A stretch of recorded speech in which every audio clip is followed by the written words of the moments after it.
הפלא פלא, רקפת נחמדת מאוד, ושמש מזהרת, נושקת עותרת, עותרת לכתר ורוד. יא לה לה לה לה לה לה לה לה לה לה לה לה.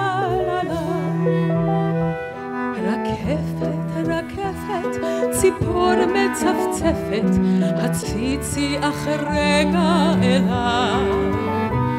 רקפת נהדרת, בסלע נסתרת, נסתרת מנפש כל חי. לה לה לה לה לה לה לה לה לה לה לה לה לה לה לה.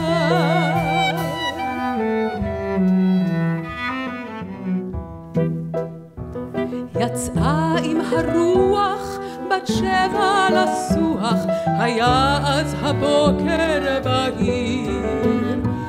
כל צמח, כל פרח, אוספת בדרך, ופיח זמר ושיר. לה לה לה לה לה לה לה לה לה לה לה לה לה לה.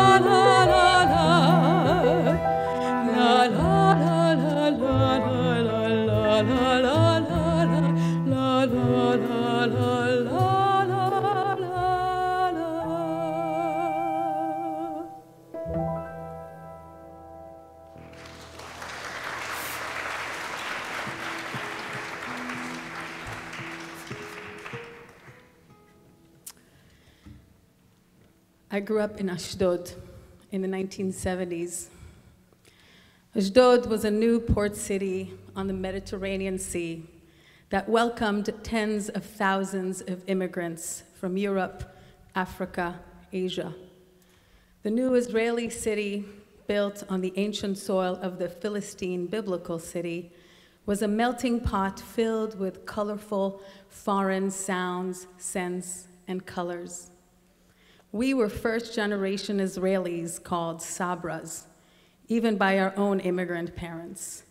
Each had a double identity. These children of immigrants would directly ask, "What are you?"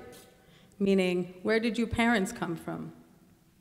People would play guessing games on your accent, or on your skin color, or on the size of your nose.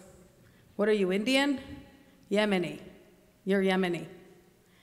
My parents immigrated to Israel with their families in their late 20s and in their late teens and early 20s, their formative years. The journey on the boat was difficult, and for my mother, brought with it the loss of her father. The hardships my family endured, alongside other many poor immigrants making Aliyah to the Holy Land, did not deter them from their sense of purpose and devotion to the Holy Land. Unlike some of the famous immigration waves from Eastern Europe, the Jews that made Aliyah from countries like Morocco and Tunisia carried a religious kind of Zionism filled with devotion, an ancient yearning passed down from generation to generation for 2,000 years to return to the land of Abraham and Sarah. My parents carry in their heritage the memory of the Spanish Inquisition and expulsion to the countries of North Africa. Their customs are rooted in delicious Moroccan and Tunisian cuisine, the French language they spoke, and many other Arab and Muslim-influenced customs. Their tradition included lessons learned from biblical stories, Sephardic poetry, and a longing heart to the east, to Eretz Israel. There was some very spicy foods, and a passionate, loud expression of blessings and curses. Alongside those memories, my parents witnessed in awe the miracles of the modern state of Israel. They experienced the existential fear that nearly ended the state during the Six-Day War, and then experienced horrible first-hand loss during the Yom Kippur War that my father fought in for 6 months. They recall that by the time he came back from the war, I was already walking and talking. My parents learned on their own flesh and on their bones the fear and the hope of survival as individuals and as part of the nation, the state of Israel. Either through the ancient words of promise in their prayers or the modern miracle that welcomed every Jew into safety from persecution, Israel held a special place in our hearts. According to Israeli poet Yonatan Geffen, Israel had a musical renaissance in the 1970s.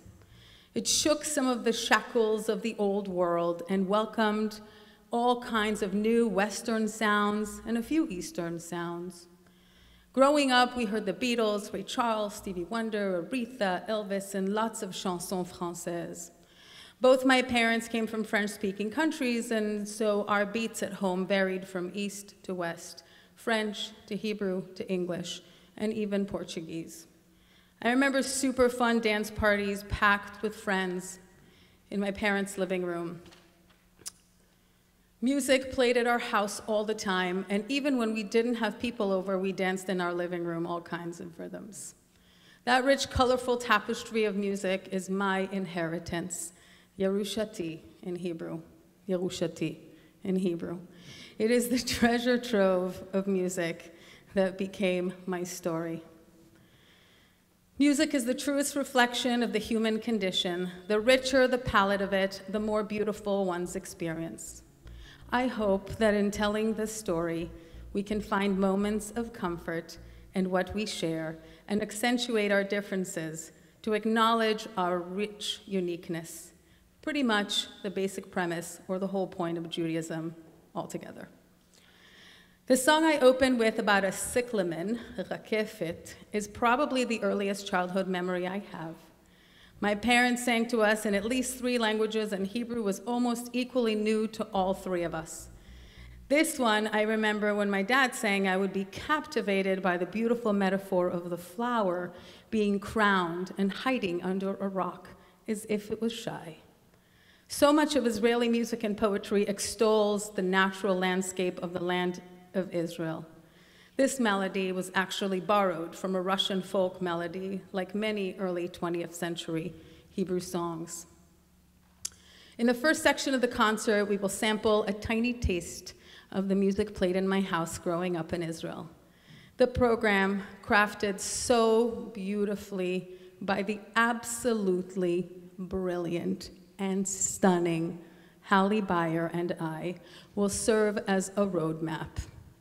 You will find program notes, more stories, comments on the musical choices, and reflections on the last 12 years of my cantorate at Temple B'nai Or. I hope we can all enjoy the music made by this incredible ensemble. I am so humbled, honored, and overjoyed to host here tonight. Please read all about them in your program as well.